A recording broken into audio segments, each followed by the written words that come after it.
Two. And we're live on the Virtual Real Estate Investing Podcast. I am here with my co-host, Mr. Frank Scappaticci. How you doing today, sir?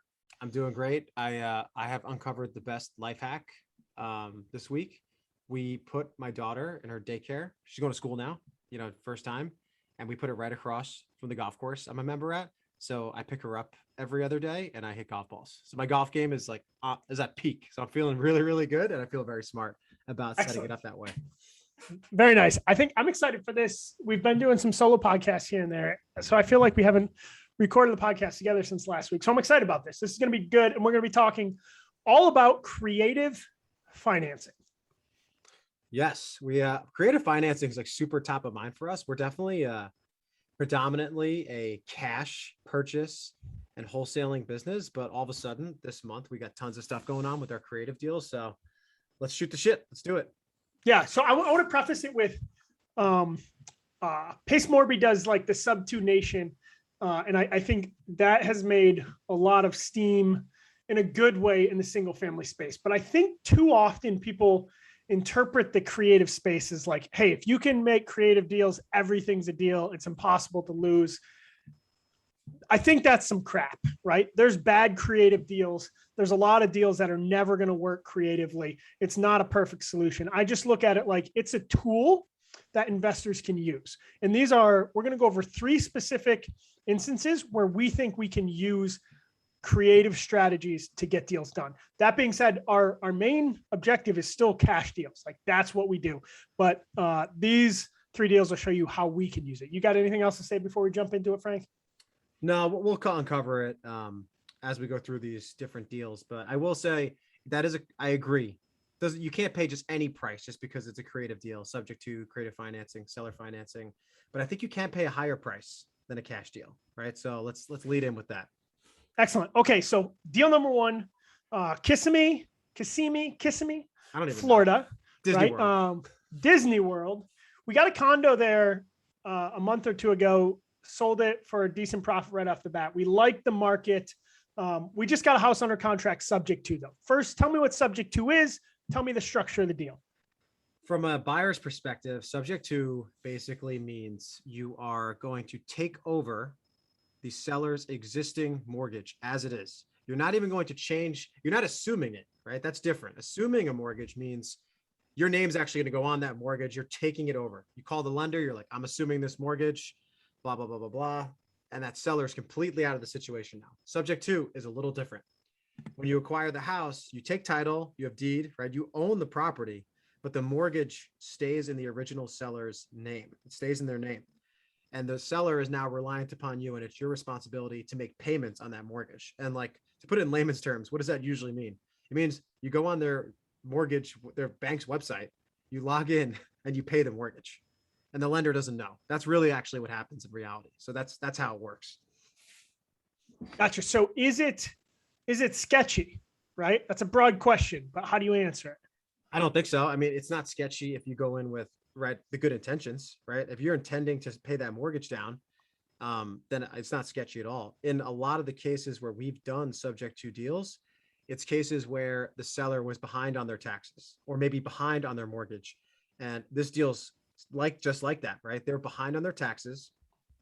They're struggling to pay their mortgage on all the different properties they own. If we don't come in and start paying this mortgage, they're going to stop paying it, right? What's that going to do to their credit? That's going to have all these other issues. Then they open themselves up to being in pre-foreclosure in a certain period of time. So it's not like I'm telling every seller in the world, like this is the right option for you. But if you're a seller that it's in a little bit of distress and you don't own your house outright, right? You have some lien or mortgage left on the property. This is an option. And as a buyer, I think it's awesome because for a couple of reasons, right? One, you don't have to go to a hard money lender.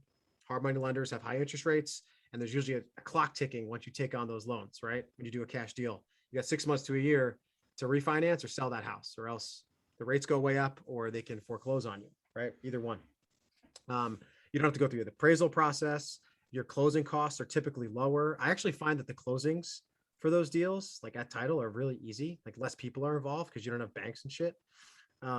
But to answer your question, the one sketchy part that people get nervous about is what if the bank finds out that you're paying the mortgage and you didn't tell them.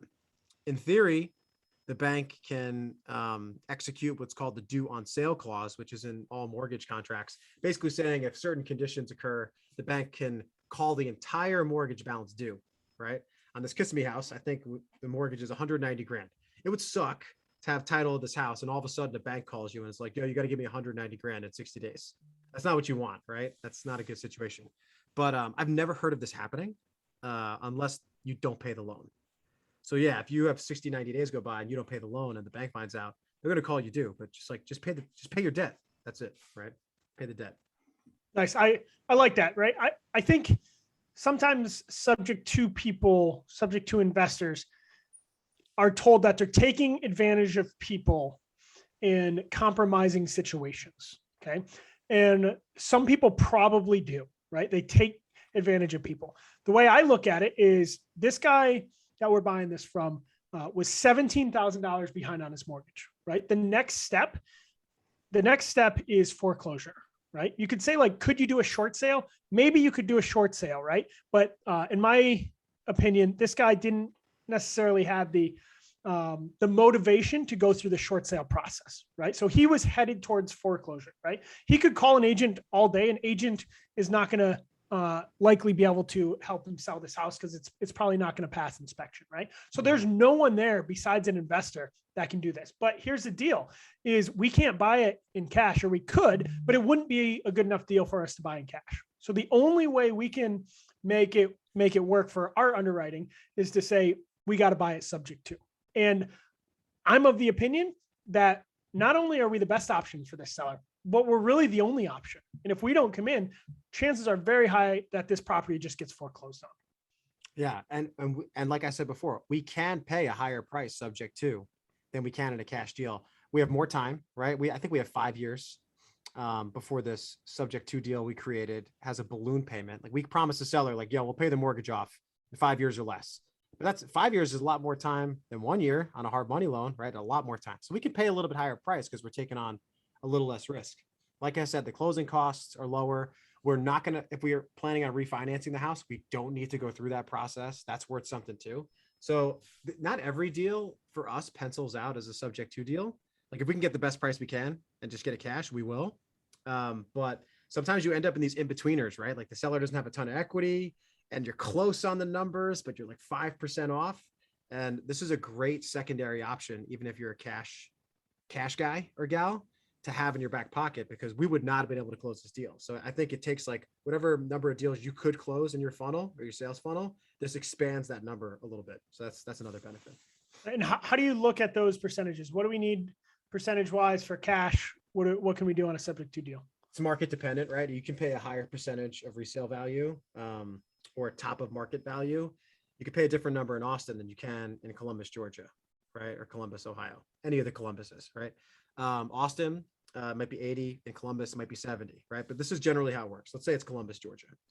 On a cash offer, we're going to offer them maximum 75% of the resale value of that house minus the expected rehab costs, right? So 100 grand ARV, $75,000 minus the rehab cost, 20 grand rehab, max cash offer is 55 grand. We're probably going to try to get it at 50, right? Or lower. That's cash. If it's subject to, I think you can go up 5. And if the house is in good condition, maybe 10, right? Maybe if it's not a big rehab and you could put a tenant in there or market it right away, then I might be able to go up to 80%. Some people who do subject to might go to 85 or 90. That's, I think, where we differ. We're just a little conservative, that we're not going to stretch our underwriting that much. Like we're not going to pay 90% of the value of a property in a rental market, no matter what strategy is used. And it might be good or bad, but that's just where we're at. Right. So that's the acquisitions side, right? And then we got this house in Kissimmee. Walk me through the exact terms that we have it locked up at. Yeah, I looked at the contract yesterday. Adam locked it up, our amazing acquisitions gentleman. But I think there's a mortgage of 190 grand on this house. We have the ARV at 275. Okay. So excellent condition house, 275 in that subdivision at this size, square footage. And I think they owe 17 grand. It's either back taxes or the mortgage. I can't even remember. So that puts us all in like 207, 208.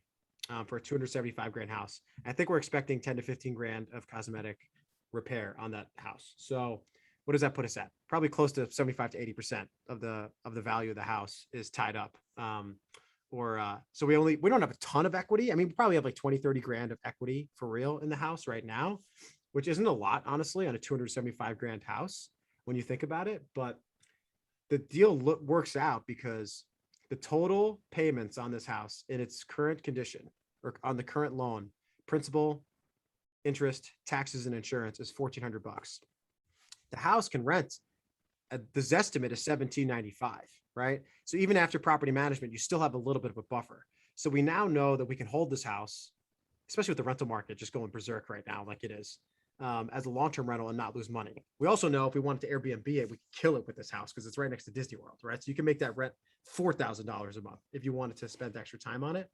And so you know you're not going to eat money every month, and you still get 25, 30 grand of equity, right? That's a deal. You know, we have very little cash in the deal.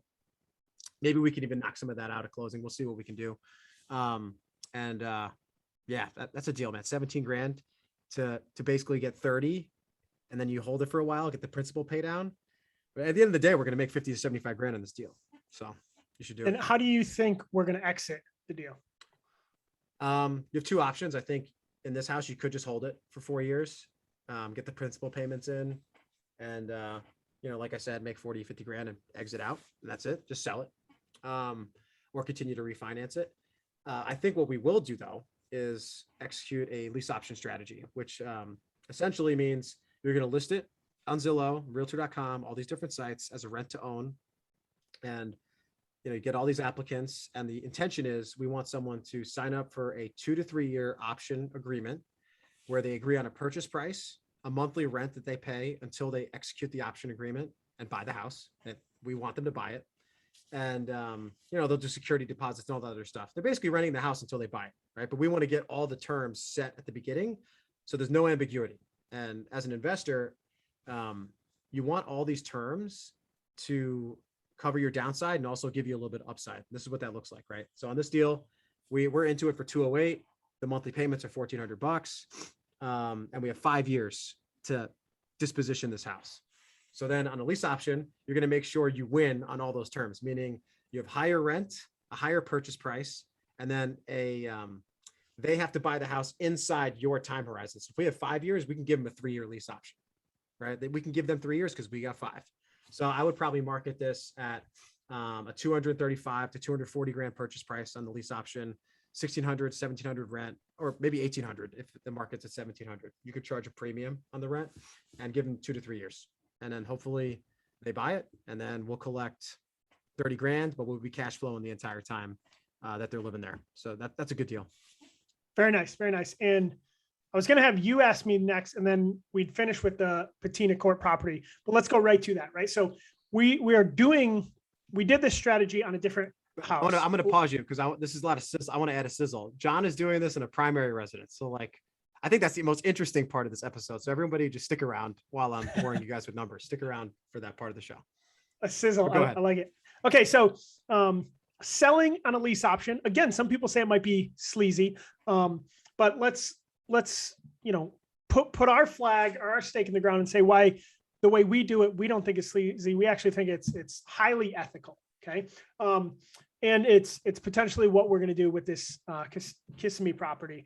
But we're doing it on a Fayetteville, North Carolina property right now. So talk to me about that property. Yeah, same exact thing. So we sold a house on a lease option. We actually were able to pay a higher price. There's 3 homes we acquired in this deal. We bought all of them, and we were able to pay a little bit more because we knew we were going to do a creative strategy on the back end, right?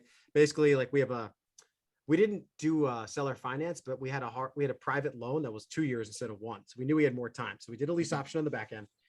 We bought the house for 85. We had to do like $4 grand worth of work, like fix the AC unit or something. And we marketed that property at 113 grand at $1,100 monthly rent. Our loan costs, we had an interest only loan on it, were like $500. So we actually had a lot of cash flow on this house, like $500 plus. And we gave the lease optionee 2 years to purchase the home. Now, this is where the time frame is where you could be sketchy, right? If you give someone 1 year to execute a lease option, now you're, I think, moving into predatory territory, because these people, if they had perfect credit, they would just be going out there buy a house, and 1 year is not enough to just make your credit good, right? So that's one thing. The other thing is, like, when you're interviewing applicants for a rent to own, and they're most likely not going to have perfect credit, it's on you to make sure they have a job, a W-2, and that they're paying their bills, and like ask them those questions, because you actually want them to succeed. There's people in our business, as we've talked about before, that look for people that are not in a situation where they're probably going to improve their credit. And then those people are screwed. They do a down payment on a lease option and they lose that money. It's gone. And then the investor just keeps recycling this process. Yeah, they maximize their ROI, but like, if there's a heaven and hell, they know where they're going, right? It's like, it's a screwed up thing to do. Anyway, but our lease option is a great, awesome lady. She lives in North Carolina. She's got a good job. She just ran into some trouble when she was younger, with her finances, just ran up some credit, and her credit score is now good enough. And she went to a loan officer a couple days ago, and she's lived in the house 1 year. She's been paying all of her rent, and the lender agreed to do an FHA loan with her, and we're going to close on that house October 15th. And she's going to get a house. In fact, the Zestimate on that house, like Zillow says that house is worth like 155 now, because Fayetteville, North Carolina is on fire. So I underpriced it. So now this lady's going to drop her monthly payments. She's got equity in a house, and she plans on giving it to her son, when she's done and leaves North Carolina and retires and moves to Florida. So I'm like, hey, like, we just helped this person potentially pass on, I wouldn't call it generational wealth, but it's a sizable wealth that you can pass down to your kids as a house. So, I mean, I feel great about it. No, I think it's great. And it's one of those things that, you can't just say lease options are bad. You can't just say creative financing are bad. You can't just say, house flippers are bad. There's a spectrum of doing what's right and not doing what's right and all that. And I think we go above and beyond to try to make sure we do what's right. But I think this is a huge success story. Like, I love it. Yeah. I like it. Now let's transition to the crazy part of our creative financing story. You are getting out of the Army in 3 months, 4 months. You're going to be moving in January, I think. And you decided to pursue a creative financing strategy to acquire your primary residence. So take us through your thought process, why you decided to do that, and where you're at now. Yeah. So I'm about to lose my W-2, right? In our mortgage industry, how they underwrite residential mortgages is through your W-2. If you don't have a W-2, most loan officers are like, I don't know what to do now. It's like, dude, do you see how much of a down payment I can put down? Do you see my other assets? Are like, so where's your W-2? You're like, all right, this isn't going to work. Right. Yeah. So to buy a primary, I kind of have two options. Well, there's lots of options, right? But two primary options are buy it with a commercial loan, like as an investment property, right? Like have the company buy it and then I rent it from the company, right? Like that's an option. But an option I've been thinking about is this creative financing option. So what do I actually mean by that? I mean, if someone owns a house with no mortgage, right? So they own 100% of the house. Can I buy that house from them and have them carry the note? Right. So there's no bank involved. The seller just carries the note and seller finances that house. So I don't know. You want to ask me questions as I go, Frank, or you want me to just explain it all? Or yeah, no. So when you say they carry the note, what does that mean? So what that means is I will pay the owner every month. Right. I will pay the owner every month. So it goes like this. I made my first offer, which was the 9, right? I don't know if this strategy is actually going to work, but I'm pretty sure it is. Okay. I made my first offer yesterday for an $800,000 house. And this is what the offer looked like. The people owned it outright. So they had no mortgage on the property. I learned this by looking on PropStream. Okay. So my offer it was listed on the MLS with an agent for $800,000. I called the agent. First thing I said is, hey, I'm not represented by an agent. Would you double represent, right? Would you represent me and the seller? So the agent goes, would I be willing to take double commission? Yes. Right. So now they're on my side. Okay? And then I ask them about the house. I try to build rapport and I go, hey, I'm a transitioning Army officer, about to lose my W-2, but I'm also a real estate investor. I know how real estate works a lot. I'd like to offer a creative solution, a creative offer with some seller financing. Do you know if the sellers would be open to that? And the agent's almost for sure going to be like, I don't know. I can ask them, right? Most of them are going to be open to it, especially if this house has been on the market for, a couple weeks. The market's so hot that if a house has been on for a week and hasn't gotten multiple offers, it's overpriced, right? So then for this $800,000 house, this is what I offered: 10% down.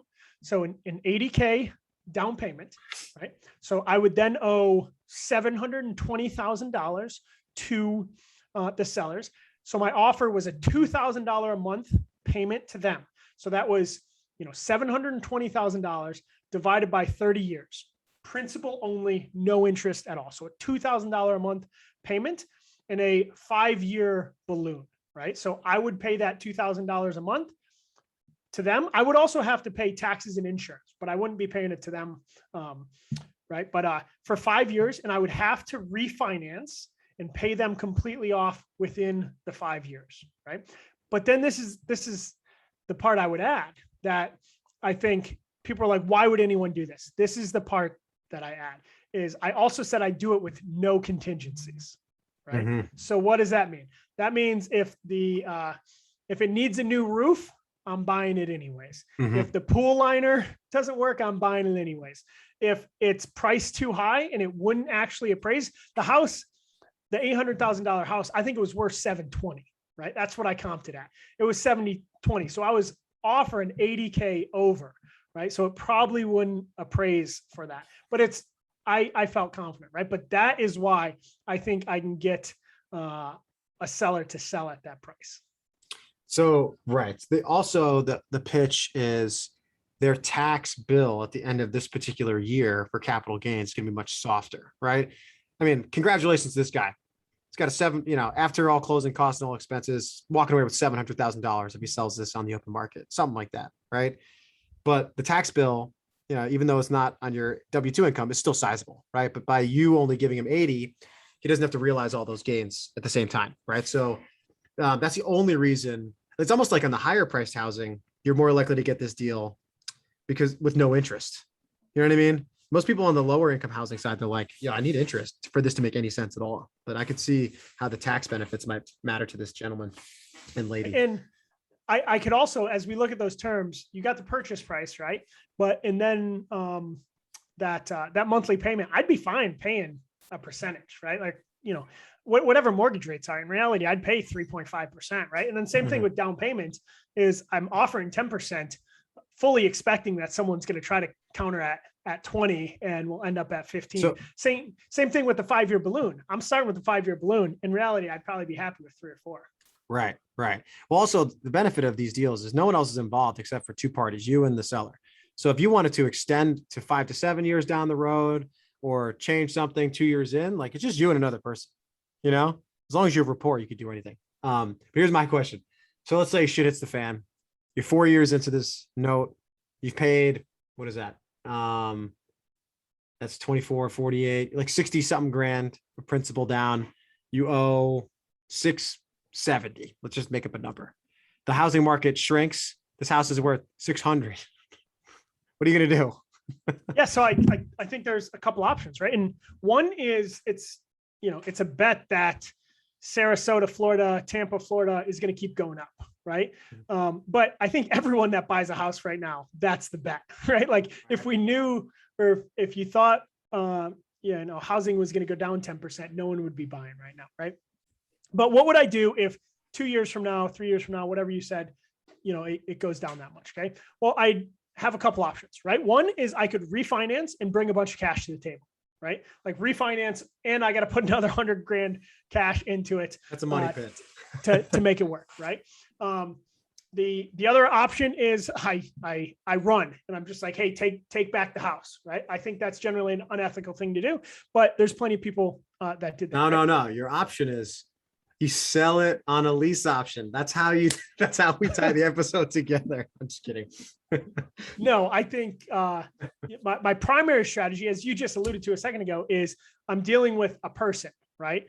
So I would call that person and try to renegotiate those terms, Yeah, for sure. It's because that's a sizable amount of money to any individual, right? Like, it's almost $1 million. There's that phrase, right? If the bank's your best friend, if they owe you $1 million or you owe them $1 million, it doesn't matter. Nowadays, it might be 10 million, but you get the gist. Yeah. So are they going to accept? Where you at? No, they did not. I said not interested.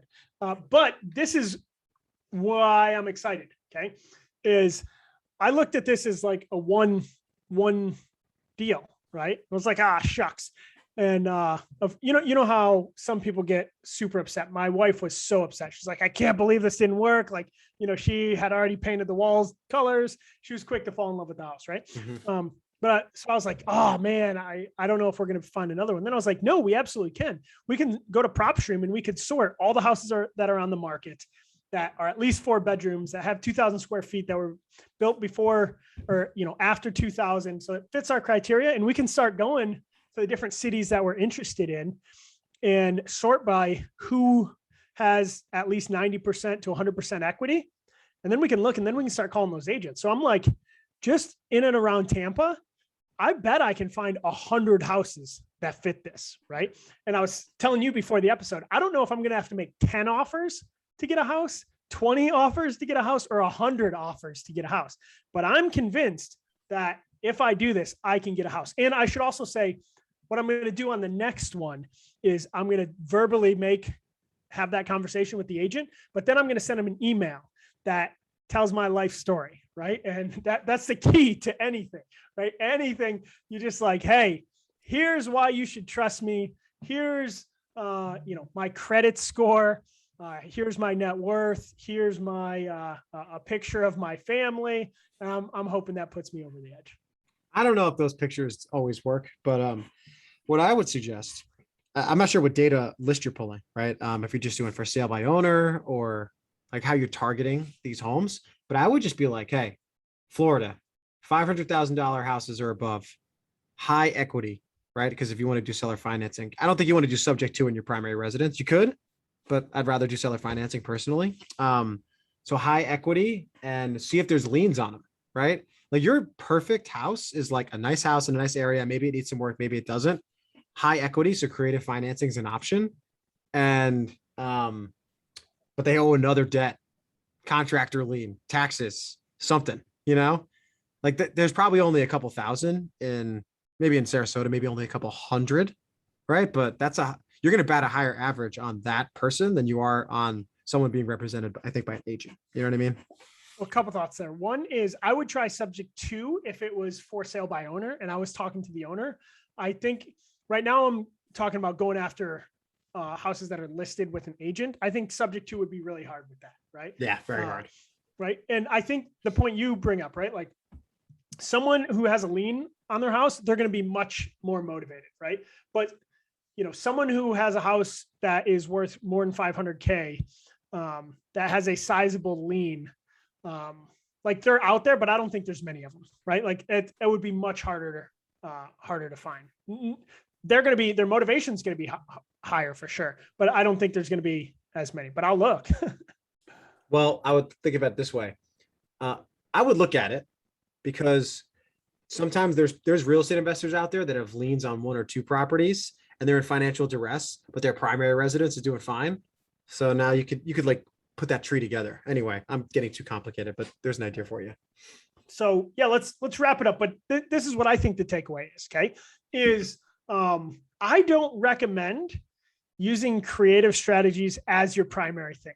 If you're looking to do every deal creative, it can work, but I don't recommend it. Right? What I recommend is getting really good at finding, funding, and finishing deals, but then looking at the creative as other tools in your tool belt for when the right opportunity presents itself. I think it depends. I'll caveat that, right? I think if you're someone that's doing real estate on the side and you have a W-2 job, right? Yes, like you're going to be good at qualifying for loans, right? But if you're a one-man operation, like I think it's fine to do subject to for your acquisitions.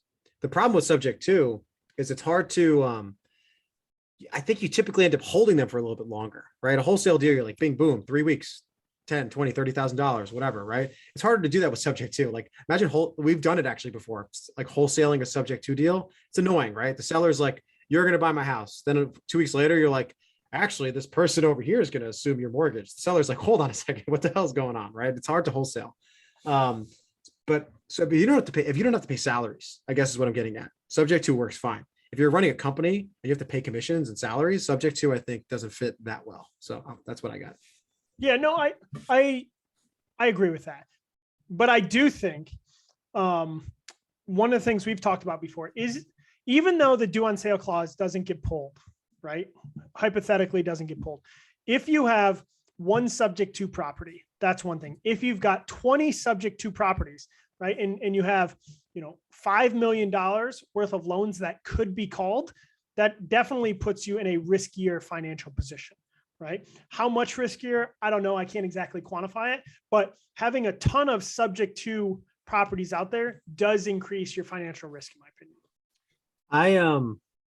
Yes, it does. I think a creative real estate person is always going to get out of those, right? Like if I got jammed up, I had 50 subject to deals and they all got like the shit hit the fan. The banks changed their regulations. They all got called due, right? Let's say this happens in the future.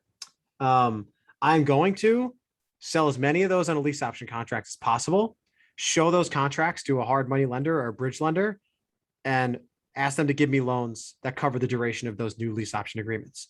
That lender is going to look at that and say, oh, this is a pretty low risk transaction. They get a down payment.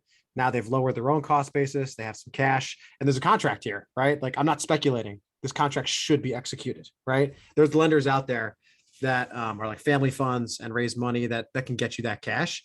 What I just said, I don't know if every operator can pull that off. That's not that easy to do, but I don't think you're effed is what I'm saying. You could get out of it. I think you can get out of it, but I still think it's additional financial risk, right? Yeah. But I think one of the things that's baked into that we should hit home before we can stop the episode too is that assumes you bought all those at a good price, right? So even subject to, make sure you get a deal. Earlier in the episode, you said don't pay over 90%, right? There's some people teaching subject to that say purchase price doesn't matter, like doesn't matter at all. All that matters is the month to month. And in that situation, like hell yes, purchase price matters. Single family is an equity game. Someone told me on an Airbnb purchase, don't worry about the purchase price. The yield and the cash flow is so high. I'm like, you realize at some point this got to get refinanced or sold to a human, right? Like, like what if Airbnb gets shut down in the city? Like I just got to eat $100,000. People anyway, equity is still king in single family. I don't care what anybody says. For sure. Okay. That's our creative financing episode. I enjoyed it. Take us away, Frank. No, thanks everybody. We had a lot of fun. John and I are starting to try to get our Twitter following up. I think we're putting a lot of good content out there. He is at John Plumstead as his Twitter handle, JOHN. I'm at Frank Scat with 2 P's. Thanks everybody.